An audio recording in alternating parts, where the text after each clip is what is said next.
Source of income? Thank you Ajit. ನೀವು ಅಂದ್ರೆ ನೀವು ತುಂಬಾ ಲಾವಿಶ್ ಲೈಫ್ ಬದುಕ್ತಿದ್ದೀರಿ ಅಜಿತ್. ನೋಡೋರ್ಗೆ ಹಂಗೆ ಅನ್ಸುತ್ತೆ. ಇಂಟ್ರೆಸ್ಟಿಂಗ್ಲಿ ಏನಂತಂದ್ರೆ I have good team of friends. In fact ನಾನು ರಿವೀಲ್ ಮಾಡ್ಬೋದಾದ್ರೆ ನಾವೇನಾದ್ರೂ ಸೋಷಿಯಲ್ ಆಕ್ಟಿವಿಟಿ ಮಾಡ್ತೀವಿ ಅಂತಂದ್ರೆ ಅಜಿತ್ಗೂ ಬಿಡಲ್ಲ, ಫಂಡ್ ಕೇಳ್ತೀವಿ. ಕೇಳಿ ಅವ್ರಿಗೆ, ನಮಗೊಂದು ರಥಯಾತ್ರೆ ಮಾಡಬೇಕು, ಒಂದು ಜನರೇಟರ್ ಬೇಕು ಅಂತಂದಾಗ ಅಜಿತ್ ನಾನು ಕೊಡಿಸ್ತೀನಿ ಅದನ್ನ ಅಂತ. ನಾವು ಯಾವುದೇ ಕೆಲಸವನ್ನು ಮಾಡುವಾಗಲೂ ಕೂಡ ನನಗೆ ನಂದೇ ಆದಂಥ ಪ್ರೀತಿಯ ಸರ್ಕಲ್ ಇದೆ apart from politics. In fact politics ಕಷ್ಟ ಸುಖ ಅಂದಾಗ ಬರೋರು ಫ್ರೆಂಡ್ಸು, ಸಂಬಂಧಿಕರು ಸಂಪಾದನೆಗೆ ಬೆಲೆ ಕೊಡ್ತಾರೆ, ಸ್ನೇಹಿತರು ಸಂಬಂಧಕ್ಕೆ ಬೆಲೆ ಕೊಡ್ತಾರೆ. ತಿಂಡಿ ಆದ್ಮೇಲೆ ಅವ್ರಿಗೆ ಮಾತ್ರ ಕೊಡು. ಬಹಳ ಹೆಮ್ಮೆಯಿಂದ ಹೇಳ್ಕೊಳ್ತೀನಿ, ಯಾರಾದರೂ ಬಂದು ಇದಕ್ಕೆ ಕಂಟೆಸ್ಟ್ ಮಾಡಿ ತೋರಿಸ್ಲಿ. ಇದುವರೆಗೂ ಕೂಡ ಆಫ್ಟರ್ ನಮೋ ಬ್ರಿಗೇಡ್ ನಾವು ವಿಸರ್ಜನೆ ಮಾಡಿದ ನಂತರ ಇದುವರೆಗೂ ಕರ್ನಾಟಕ ಬಿಜೆಪಿಯ ಆಫೀಸಿಗೆ ಮೆಟ್ಲು ತುಳಿದಿಲ್ಲ ನಾನು, ಇದುವರೆಗೂ ಹೋಗಲಿಲ್ಲ. ಇದು ನನ್ನ ಕ್ರೆಡಿಬಿಲಿಟಿ. ಈ ಕ್ರೆಡಿಬಿಲಿಟಿ ಬಹಳ ಚೆನ್ನಾಗಿದೆ. ಮತ್ತು ನಾನು ಬಳಸುವಂಥ ಎಲ್ಲ ವಸ್ತುಗಳು ಕೂಡ ನನ್ನ ಹೆಸರಲ್ಲಿ ಇಲ್ಲದೆ ಇರುವಂಥವು. ನಾನು ಹಾಕುವ ಬಟ್ಟೆ ಕೂಡ ಯಾರೋ ಬಂದು ಪ್ರೀತಿಯಿಂದ ಕೊಟ್ಟೋಗ್ತಾರೆ, ಚಕ್ರವರ್ತಿ ಈ ಸಲ ಬಟ್ಟೆ ನಾನು ತೊಗೊಂಬರ್ತೀನಿ ಅಂತ. ನಾನು ಭಾಳ ಖುಷಿ ಪಡ್ತೀನಿ. ಯಾಕೆ ಅಂತಂದರೆ ನಾನು ಪರಿಪೂರ್ಣವಾಗಿರುವಂಥ ನಂದೇ ಆಗಿರುವಂಥ ಬದುಕನ್ನು ನಡೆಸಿದ್ದೀನಿ. ಯಾಕೆ ಕೊಡ್ತಾರೆ ಗೊತ್ತೇನು? ನನಗೆ ಬಹಳ ಪ್ರೀತಿಯಿಂದ ಪ್ರಾಮಾಣಿಕ ಅನ್ನೋ. ನಾನು ಹೇಳ್ತೀನಲ್ಲ, ಪೊಲಿಟಿಕಲ್ ಲೀಡರ್ಸ್ ಎಲ್ಲ ಕೊಡೋದು ನನಗೆ ಅಂತ. Ajit is not a political leader. ನಾವೇನಾದರೂ ಕೇಳ್ತೀವಿ ಅಂತಂದ್ರೆ ದಯಮಾಡಿ ಪ್ರೀತಿಯಿಂದ ಕೊಡ್ತಾರೆ. ಯಾಕೆ ಅಂತಂದ್ರೆ ದೇನೋ ನಾವು ಎಲ್ಲಿ ವರ್ಕ್ ಮಾಡ್ತೀವಿ ಅಂತ. ಇದೊಳ್ಳೆ ಸರೋಯ್ತಲ್ಲ, ಜೀವಮಾನ ಪೂರ್ತಿ ಎಲ್ರಿಗೂ ನೀನು ಅವ್ರು ಚಂದಾಗಿರ್ಲಿ ಇವ್ರು ಚಂದಾಗಿರ್ಲಿ ಅಂತ ಹಾರೈಸ್ತಾ ಇದ್ರೆ ನೀನ್ ಚೆನ್ನಾಗಿರ್ಲಿ ಅಂತ ನಿನ್ಗೆ ಹಾರೈಸೋರು ಯಾರು?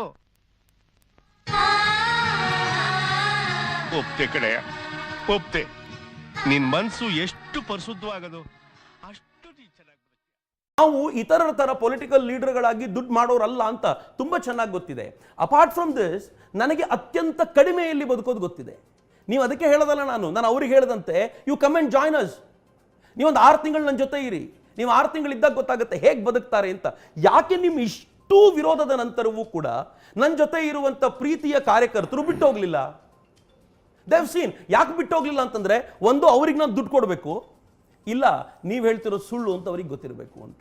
ಹಿಂಗಾಗಿ ಯಾವಾಗ ಸುಳ್ಳು ಅಂತ ಗೊತ್ತಾಗುತ್ತೋ ದೇ ಅಂಡರ್ಸ್ಟ್ಯಾಂಡ್ ಯಾರಿದ್ದಾರೆ ಏನಿದ್ದಾರೆ, ಅವರ ಕ್ಯಾರೆಕ್ಟರ್ ಏನು ಅಂತ. ಹಿಂಗಾಗಿ ಐ ಡೋಂಟ್ ಕೇರ್. ನನಗೆ ಅನೇಕ ಬಾರಿ ಎಲ್ಲರೂ ಪ್ರಶ್ನೆ ಮಾಡ್ತಾರೆ. ಪ್ರಶ್ನೆ ಮಾಡುವಾಗ ನಾನು ನಿಮ್ಗೆ ಆನ್ಸರ್ ಮಾಡಬೇಕಾಗಿಲ್ಲ ಅಂತ ಹೇಳೋದು. ಯಾಕೆ ಅಂತಂದ್ರೆ ನನ್ನನ್ನು ನಂಬ್ಕೊಂಡಿರುವಂಥ ನನ್ನ ಪ್ರೀತಿಯ ತಮ್ಮಂದಿರಂತಿರುವಂಥ ಕಾರ್ಯಕರ್ತರು, ಅವರಿಗೆ ಮಾತ್ರ ಐ ಆಮ್ ಆನ್ಸರಬಲ್. ಅವರು ಪ್ರಶ್ನೆ ಮಾಡಿದಾಗ ನಾನು ಆನ್ಸರ್ ಮಾಡ್ತೀನಿ. ಬಟ್ ದೇನೋ ಅವರೇ ಬರಬೇಕಾದ್ರೆ ಏನಾದರೂ ತಗೊಂಡು ಬರ್ತಾರೆ.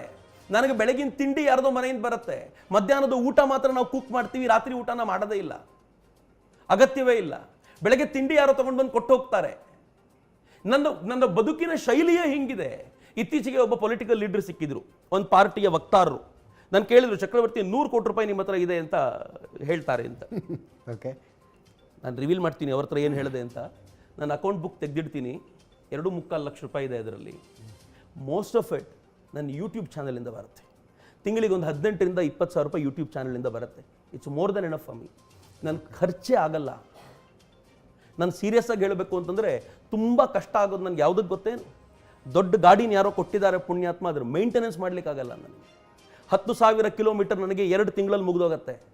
ನಾನು ಗಾಡಿ ತೊಗೊಂಡು 2.5-4 ವರ್ಷ ಆಗಲಿಲ್ಲ, 4 ವರ್ಷದ ಗಾಡಿ 2 ಲಕ್ಷ ಕಿಲೋಮೀಟರ್ ಓಡಿದೆ. 10,000 ಕಿಲೋಮೀಟರ್ ಓಡಿದಾಗ 25,000 to 40,000 ರೂಪಾಯಿ ಅದರ ಚಾರ್ಜ್ ಬರುತ್ತಲ್ಲ, ಕಣ್ಣಲ್ಲಿ ನೀರು ಬರುತ್ತೆ ನನಗೆ. ಎಲ್ಲಿಂದ ತಂದು ಕೊಡೋದು ಇದನ್ನ ಅಂತ ಐ ಲಿಟ್ರಲಿ ಕ್ರೈ.